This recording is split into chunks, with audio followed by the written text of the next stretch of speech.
মমতা বন্দ্যোপাধ্যায়কে কটাক্ষ শ্রীলেখা মিত্রের। আন্দোলনকারীদের পুজোতে ফেরার কথা বলেছেন মুখ্যমন্ত্রী মমতা বন্দ্যোপাধ্যায়। এর আগে সুপ্রিম কোর্টে 5ই সেপ্টেম্বর শুনানির দিন ধার্য থাকলেও প্রধান বিচারপতি বেঞ্চে না বসায় তারিখ পিছিয়ে 9 সেপ্টেম্বর করা হয়।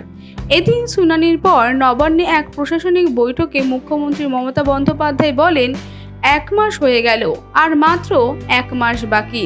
এবার আপনাদেরকে অনুরোধ করছি, পুজোয় ফিরে আসুন, উদযাপনে ফিরে আসুন। আর সিবিআইকে বলবো শীঘ্রই বিচার ব্যবস্থা করতে। এখন আর আমাদের হাতে কোনো ব্যবস্থা নেই, সবই সিবিআই এর হাতে।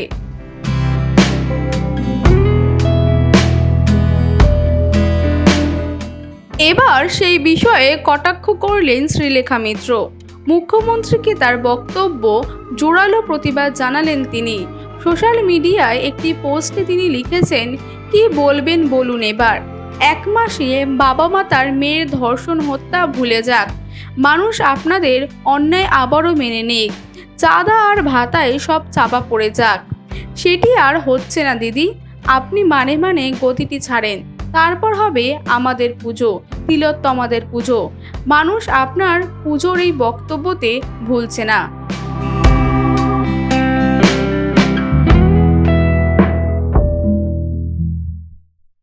ওয়াইজ নিউজ, খবরের সত্যাসত্য 24 ঘন্টা।